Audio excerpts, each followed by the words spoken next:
Halo semuanya, jadi kali ini kembali lagi ke sesi blak-blakan.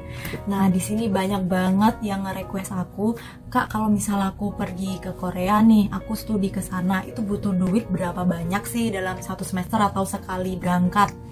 Nah, ada juga yang tanya karena kebanyakan di sini itu beasiswa profesor untuk S2 atau S3. Jadi kalau beasiswa profesor tuh kayak yang aku bilang di video yang pernah aku buat gimana dapat beasiswa profesor, itu kan prosedurnya kita tuh berangkat sendiri pakai duit mandiri dulu kan. Nah, itu sama aja kayak kalau kita tanpa beasiswa profesor pun kita berangkat juga sendiri kan. Makanya itu aku di sini mau spill biaya berangkat ke Korea sebelum kita dapat beasiswa profesor. Nah, buat kalian yang lihat thumbnailnya pasti tahu ya, kira-kira tuh duit atau uang yang kita harus kumpulkan itu sekitar berapa. Dan di sini aku bakal jelasin rinciannya apa aja biaya-biaya sampai bisa butuhnya segitu banyak gitu.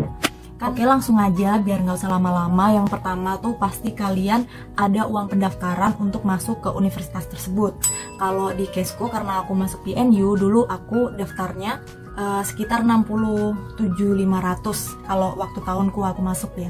Nah, 67.500 won itu setara mirip-mirip dengan sekitar 800 ribuan rupiah. Jadi anggap aja itu kayak biaya untuk masuk atau tes reguler di suatu universitas di Korea kayak gitu. Sebenarnya nggak di Korea juga, di universitas lain. Kalau kalian lihat pendaftaran reguler di website mereka pasti ada yang namanya admission fee, itu artinya biaya pendaftaran. Terus yang kedua, ini yang paling berat sebenarnya, karena kalau misal kalian mandiri, kalian kan pasti bayar UKT nih. Nah, UKT ini biasanya kalau yang mandiri ngandelin beasiswa juga dari universitas, yang UKT bisa diskon 50% atau bahkan 100% dengan mengandalkan English proficiency, TOEIC, TOEFL, IELTS atau TOPIK. TOPIK itu kayak sertifikat bahasa untuk yang Korea. Jadi kalau kalian punya sertifikat TOPIK, kalian juga bisa dapat beasiswa dari per universitas itu tadi, berapa persen gitu. Nah, UKT ini di beasiswa profesor kan kita juga daftarnya sendiri ya. Nah, maka dari itu kita juga masih tanggung biaya UKT semester awal di universitas kita masing-masing. Karena kalau beasiswa profesor atau beasiswa BK21 biasanya orang-orang yang dapat itu baru dikasih beasiswanya itu pas udah nyampe sini. Jadi kalau kalian belum sampai Korea, kalian belum bisa dapat beasiswanya. Jadi nanti baru kalau kalian udah dapat kayak KTP-nya orang Korea, baru kalian bisa dapat beasiswa profesornya. Maka dari itu, karena kalian nyiapin semuanya sendiri, UKT semester 1 kalian juga harus bayar sendiri dulu. Dan UKT-nya itu macem-macem banget tergantung jurusan yang kalian masukin. Kalau caseku itu UKT ku sekitar 3 jutaan won. Tapi karena aku dapat TOEIC yang lebih dari 675, minimalnya 675 kan untuk yang master, dan TOEIC-ku pas itu udah lolos 810, jadi aku bisa dapat yang beasiswa juga dari universitas yang 50%. Jadi aku cuman bayarnya sekitar 2 jutaan karena dia plus medical aid itu sekitar 26 juta rupiah, dan itu bisa macam-macam tiap jurusan. Jadi keep aware sama yang ini, kalian harus cek jurusan kalian tuh biaya kuliahnya itu per semesternya berapa. Dan kalau bisa ya kalian dapetin yang beasiswa 50% itu dengan pakai English proficiency atau Korean proficiency kayak gitu. Terus yang ketiga adalah dorm atau asrama. Sebenarnya kalian bisa langsung nyari one room atau goshitel kalau kalian pengen. Cuman kalau saranku, karena kalian baru pertama kali di Korea dan misal nggak ada temen dan lain-lain, akan lebih mudah kalau kalian tuh langsung masuk ke dormnya dulu untuk semester awal kalau menurut aku. Jadi kalau kalian juga langsung apply ke dormitory atau asrama, berarti biaya yang kalian keluarkan sekitar 746.000 won. Itu kalau caseku masuk ke dormitory PNU. Kalau aku rupiahin sekitar 10 jutaan, dan itu macam-macam juga. Setiap universitas beda juga harganya. Kalian bisa cek langsung ke masing-masing web universitas. Itu biasanya tertera kok, kayak per malamnya berapa, atau mungkin ada notice, misal kalian punya kakak tingkat di universitas tersebut, kalian bisa tanya langsung pendaftarannya kapan buka dan kalian ikutan daftar pas semester kalian datang ke sini kayak gitu. Nah, terus ini case untuk sekarang lagi corona. Sebenarnya kalau nggak corona tuh biayanya nggak segini banyak, lebih bisa reduce dikit lah ya. Tapi karena ini corona, masih musim corona, aku pun pas masuk juga masih corona. Korea itu masih menerapkan kayak wajib kuarantin 14 hari atau 2 minggu. Nah, di sini kalian juga harus nyari tempat karantinanya kalian sendiri. Sebenarnya banyak, kalian bisa nyari kayak Airbnb, tapi itu untuk di Seoul bisa, di Busan nggak bisa, nggak boleh kalau di Busan. Nah, dari sekian banyak pilihan, menurutku kalau kalian masih maba datang ke sini, mending ikut kuarantin dari dormitory aja. Jadi semua di dormitory udah udah lengkap gitu loh. Kalian bakal dikasih makan 3 kali sehari. Terus habis itu karena kalian daftar dormitory dan sebelumnya kalian karantinanya juga di dormitory, jadi kayak gampang gitu kan. Nah, mending langsung ambil yang kuarantin di dormitory aja biar kalian nggak pindah-pindah kan. Nah, di kuarantin di dormitory ini termasuk sangat murah sekali daripada kuarantin di tempat pemerintah Korea atau one room atau real estate agensi yang lain. Pokok yang dorm ini udah paling murah kuarantinnya. Kalau di caseku, kuarantin di dorm PNU tuh sekitar 600-an ribuan, dan itu udah 14 hari, udah makan, kamar nyaman, kamar mandi dalam, semuanya enak. Dan itu kalau aku rupiahin sekitar 7 atau 8 jutaan rupiah gitu. Nah, terus kalian juga harus ngecek nih di kampus kalian itu cuman butuh UKT atau ada juga kayak asuransi kampus. Nah, kalau punya aku kan ada asuransi kampus. Asuransi kampus itu dibayar cuma 1 tahun sekali gitu. Tapi karena ini semester baru, jadi harus tetap bayar untuk 1 tahun ke depan kan. Nah, itu kalau di case PNU itu sekitar 100 ribuan won. Kalau dirupiahkan sekitar 1.800.000 rupiah. Nah, itu tadi yang wajibnya. Kayak apa aja yang kalian harus siapkan duitnya buat keperluan wajib, kayak biaya pendaftaran, UKT, dorm, dan kuarantin tadi kan. Nah, sekarang apa aja sih pemberkasan yang harus kalian siapkan dan biayanya? Yang pertama adalah paspor. Jadi kalau kalian belum punya paspor, kalian harus bikin, dan paspor itu kalau pas aku kemarin bikin tuh sekitar 300 ribuan rupiah. Kemudian visa ini visa D2 ya, itu buat pelajar. Kalian bisa lihat langsung di KCCI websitenya, jadi itu website udah tertera semuanya tentang pembuatan visa dan lain-lain. Kalau caseku kemarin tuh aku buat visa sekitar 800 ribu rupiah keluarnya. Dan visa itu baru bisa kalian buat setelah kalian dapat admission letter dari kampus yang kalian mau masukin. Nah, itu yang nanti kalian bakal harus tunjukin ke KCCI untuk bikin visa. Kalau TOEIC kan kemarin aku tes itu sekitar 700 ribu rupiah. Jadi itu juga kalian harus pertimbangkan biar kalian nggak keluar duit 100% untuk UKT, tapi 50% doang, atau bahkan ada yang 100% nggak bayar, mungkin beberapa universitas ya, tergantung syarat-syaratnya juga kita bisa lolos apa enggak gitu. Nah, untuk ngirim berkasnya, kalian pasti nanti ngelihat ada yang namanya legalisasi apostil. Nah, apostil itu apa? Jadi kalian tuh dokumen yang diminta oleh universitas, beda-beda sih tiap universitas, tapi kebanyakan itu mintanya pasti transkrip sama ijazah. Nah, 2 dokumen ini kalian harus dapat cap kedubes Korea yang ada di Indonesia, dan itu harus. Dan kalau kalian pengen dapetin cap dari kedubes Korea itu, kalian nggak cuman ke kedubes Koreanya doang, kalian sebelumnya itu harus ke Kemenkumham, Kemenlu, baru ke kedubes Korea. Jadi kalian harus melewati mencari stempel dari Kemenkumham, Kemenlu, sama kedubes Korea. Ini tata caranya aku pernah lihat di Medium, udah lengkap banget. Nanti aku taruh link di deskripsi aja, dan kalian bisa langsung ikutin. Total biaya dari ke Kemenkumham, Kemenlu, dan juga ke Dubes ini kalau aku kemarin totalnya tuh 283 ribu rupiah. Jadi di masing-masing kementerian itu beda harganya. Di sini aku terang-terangan aja, belak-belakan aja harga di tiap kementerian itu. Kemenkumham 150 ribu, Kemenlu 75 ribu, dan kedubes yang terakhir kedubes Korea 58 ribu. Jadi yang paling mahal di Kemenkumham ya, cuman ya kalian harus melewati 3 itu semuanya untuk pemberkasan, untuk dapat stempel itu doang kita harus berkeliling ke kementerian itu. Nah, untuk dokumen lainnya yang agak ribet adalah tes TBC dan tes sehat.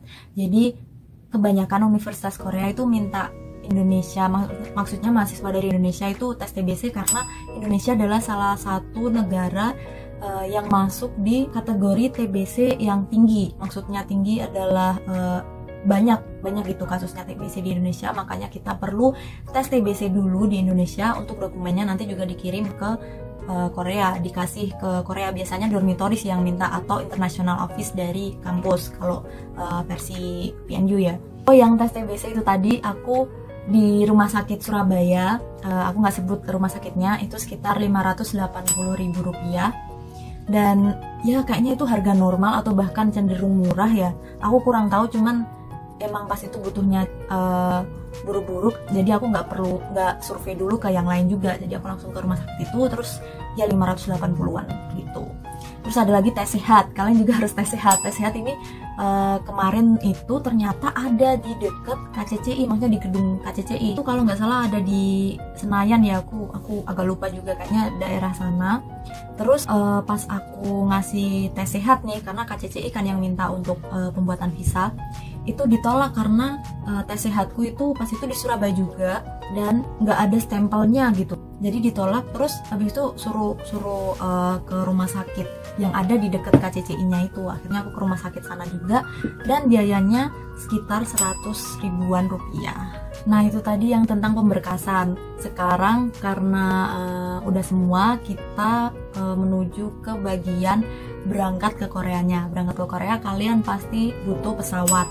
Nah, pesawat itu kemarin aku Jakarta Incheon itu dapat promo dari Korean Air. Pokoknya aku cuman keluar duit 5.800.000 rupiah.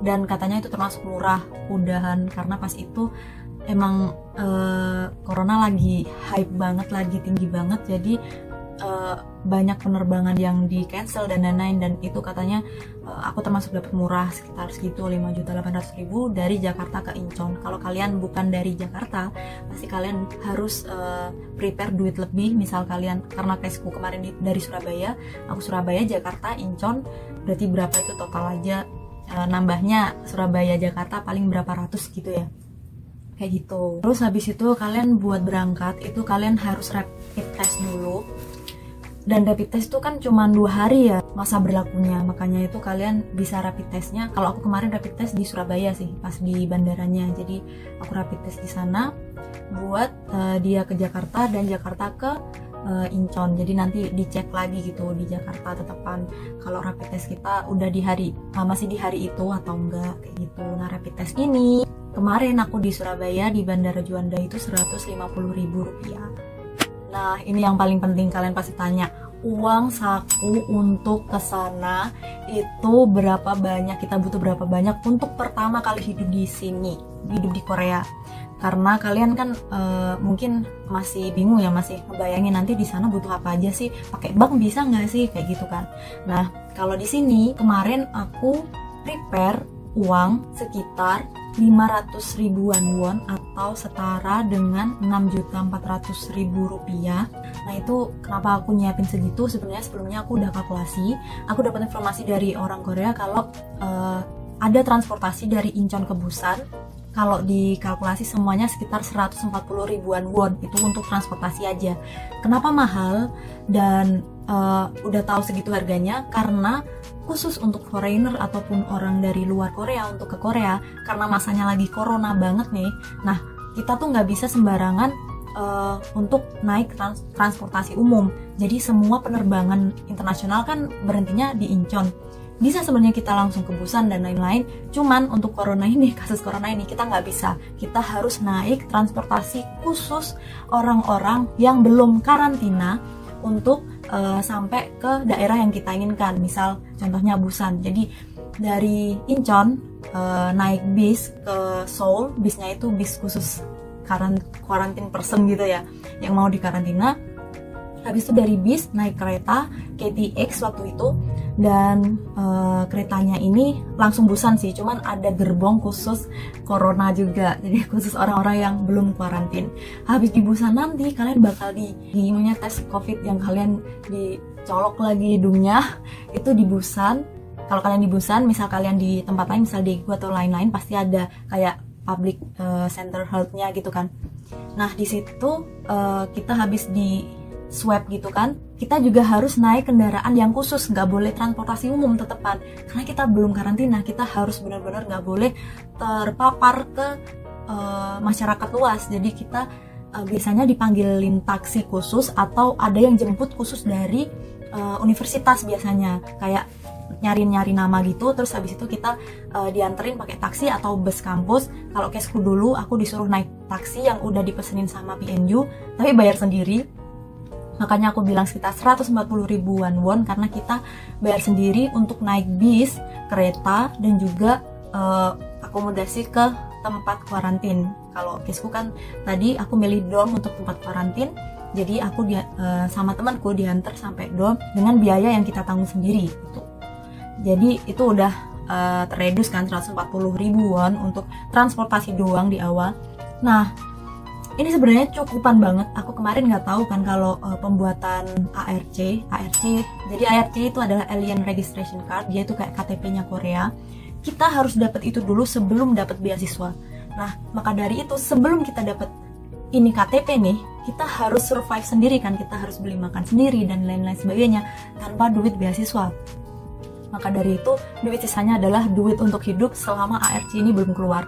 Sebenarnya kemarin 500 ribu itu pun sempat kurang karena ternyata ARC-nya nggak buru-buru keluar gitu. Misal aku datang pas itu bulan Agustus, kuarantin 2 minggu, kira-kira masuk kuliah tuh September, Oktober, November baru keluar ARC-nya. Jadi aku harus bertahan 2 bulan dengan sisa uang ini tadi karena belum dapat beasiswa. Makanya itu kalau ini aku case-nya bakal nanti kasih range seberapa cukup dan seberapa tinggi yang kalian butuhkan untuk sampai ke Korea dan bayar sendiri sampai semester 1 selesai gitu. Nah, Alien Registration Card-nya ini juga bayar. Jadi kalian nanti pakai duit yang kalian punya ini tadi. Misal aku sebenarnya nggak 500 ribu, pasti agak lebih dikit, cuman nggak banyak-banyak juga. Kita bayar Alien Registration Card itu sekitar 30 ribu won atau 350 ribu rupiah. Jadi kurangin lagi sama itu. Dan kalian kalau udah nyampe di Incheon tadi tuh kalian nggak punya internet. Sebenarnya kan kata orang-orang kita di Korea tuh semuanya ada wifi, jadi nggak perlu khawatir. Tapi nggak semua tempat wifi-nya open gitu, jadi kita tetap harus punya cadangan beli SIM card atau roaming dari Indonesia. Jadi ada 2 pilihan nanti, kalian roaming SIM card Indonesia kalian atau beli SIM card Korea di Incheon tadi pas kalian nunggu bis. Kalau aku kemarin case-nya ambil yang ini, jadi aku beli SIM card Korea sementara. Jadi karena sementara mereka bisa pakai paspor tanpa ARC, karena sebenarnya butuh ARC untuk beli SIM card. Karena kita belum dapat ARC, kita bisa pakai beli SIM card sementara. Aku agak lupa kok, keluarnya sekitar kerasanya kayak sekitar 600 sampai 700-an ribu rupiah gitu. Nah, atau yang temanku ini ngeroaming nomor Indonesia, jadi SIM cardnya tetap, cuman dia roaming, kan ada fitur roaming tiap SIM card. Nah itu dia pakai kayak gitu. Nah total tadi kalau kalian total semuanya tuh sekitar 60 jutaan rupiah, udah segitu dia. Dan aku mau tambahin lagi nih, kalau misal kalian datangnya pas fall atau pas mau masuk ke winter, karena Indonesia kan panas ya, maksudnya panas adalah kita nggak pernah merasakan sangat dingin, sedangkan di sini tuh musimnya ada 4. Kalau panas kan kita masih bukan bisa beradaptasi ya, kita bajunya masih oke-oke aja. Cuman kalau yang untuk dingin pasti kalian belum ada baju yang segitu tebelnya kan. Kalau yang caseku dulu, karena aku masuknya pas fall, aku takut tiba-tiba dingin banget gitu, aku beli coat dan kayak penghangat, baju penghangat dan lain-lain tuh di Indonesia dulu. Karena aku belum tahu tuh pas mau kesini harganya kot di Korea itu sebanding nggak sama kayak yang di Indonesia. Ternyata setelah aku kesini ya jauh sih, makanya kalau kalian di Indo bisa beli padding, bener-bener padding ya, jangan yang cuman jaket tebel gitu, nggak, tapi padding untuk winter itu.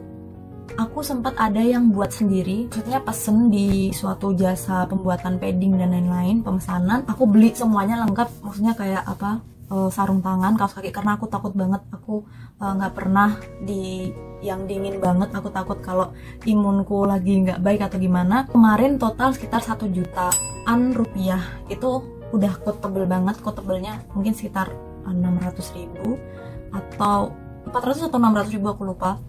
Dan kalau kalian belum punya koper, pasti kalian beli koper. Di sini aku taruh 600.000 buat koper. Sebenarnya bisa lebih bisa kurang, tergantung kalian butuhnya kayak gimana. Cuman kemarin aku dapat yang murah dan cukup lah buat barang-barangku semuanya. Jadi kalau di total tambahannya ini, kalau misal kalian pengen nyiapin coat dan lain-lain, kalau kalian masuk paspor atau mungkin kalian exchange student butuh informasi ini. Jadi kalau di total tadi sama yang ini additional needs, kayak kebutuhan yang tambahan, totalnya sekitar 70-an juta rupiah. Itu total kalau kita berangkat sendiri ke Korea dari awal, bayar sendiri dari awal pendaftaran sampai datang ke Korea. Atau ini kan berarti mandiri ya istilahnya.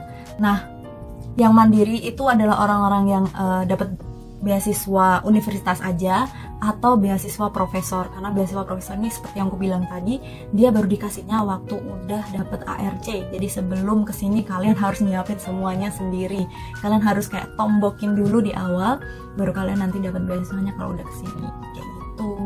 Oke, nah di sini aku totalin range dari 60 juta sampai 80 atau 90 juta rupiah. Tapi mungkin standarnya kalau kalian bisa hemat dan lain-lain. Bahkan kalau kalian dari daerah yang bukan dari Jakarta, kan kalian masih butuh banyak transportasi untuk ke Jakarta, ke daerah kalian.